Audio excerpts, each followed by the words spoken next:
Hasnabad Sealdah down local উত্তর 24 পরগনা বসিরহাট মহকুমার বসিরহাট চাপাপুকুর স্টেশনের ঘটনা। বছর 70-এর ইমাদুল গাজী কলকাতায় চিকিৎসার জন্য ট্রেন ধরতে চাপাপুকুর স্টেশনে যাচ্ছিলেন। ওই এলাকার রেল লাইনের সংলগ্ন রাস্তার বেহাল দশা, যার কারণে রেল লাইনের পাশ থেকে যাচ্ছিলেন ওই বৃদ্ধ। চাপাপুকুর প্ল্যাটফর্মে ওঠার মুখে শিয়ালদাগামী লোকাল ট্রেন ধাক্কা মারে। ঘটনাস্থলে মৃত্যু হয় বৃদ্ধের। যাত্রীরা চিৎকার করলে শেষ রক্ষা করতে পারেননি। চালক ওই ঘটনায় স্টেশন চত্বরে প্রতিবাদ বিক্ষোভে নামেন যাত্রী থেকে শুরু করে স্থানীয় বাসিন্দারা। তাদের দাবি, দীর্ঘদিন ধরে এই রাস্তার বেহাল অবস্থা, যার কারণে আজকের মৃত্যু হলো ইমাদুলের। তিনি অসুস্থ ছিলেন, কলকাতার উদ্দেশ্যে চিকিৎসার জন্য ডাউন শিয়ালদা লোকাল ধরে যাওয়ার চেষ্টা করছিলেন। প্ল্যাটফর্মে উঠতেই ধাক্কা মারে তাকে ট্রেন। এই ঘটনার তদন্তে বসিরহাটের জিআরপির ঘটনাস্থলে আসে। মৃতদেহ ময়না তদন্তের জন্য বারাসাত রেল মর্গে পাঠানো হয়েছে। আমার কাকা বাড়ি থেকে এসেছিল আরজি করে ডাক্তার দেখাতে যাওয়ার জন্য। তো উনি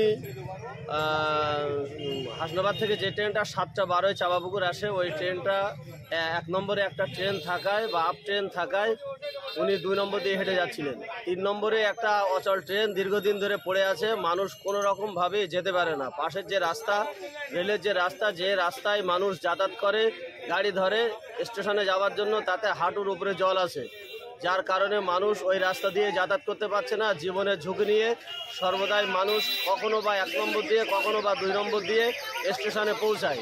1 নম্বরে ট্রেন থাকায় 2 নম্বর দিয়ে আমার চাচা হেঁটে যাচ্ছিলেন, আমার কাকা।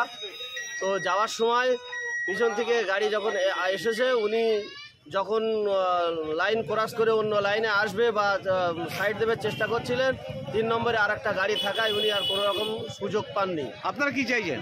আমরা চাইছি যে এক্ষুনি যে 3 নম্বরে দাঁড়িয়ে থাকা ট্রেনটা যেন এক্ষুনি এখান থেকে সরিয়ে নিয়ে যাওয়া হয়। আর এরকম দুর্ঘটনা আগামীতে যেন আর কোনো দিন না ঘটে, বা অন্য কারো এরকম ঝুঁকিপূর্ণ জীবন নিয়ে যেন যাতায়াত করতে না হয়। এবং রেলের যে রাস্তাটি আছে, যে সর্বদা 1 হাঁটু পানি বেঁধে আছে হাঁটুর নিচে, এই 1 হাঁটু পানির সাথে মানুষ যেতে পারছে না। রাস্তাটা যাতে দ্রুত সারাই হয়, বা রাস্তাটা যাতে দ্রুত সোজা করা হয়, মানুষ শান্তিপূর্ণভাবে যাতায়াত করতে পারে। আমরা রেল কর্তৃপক্ষ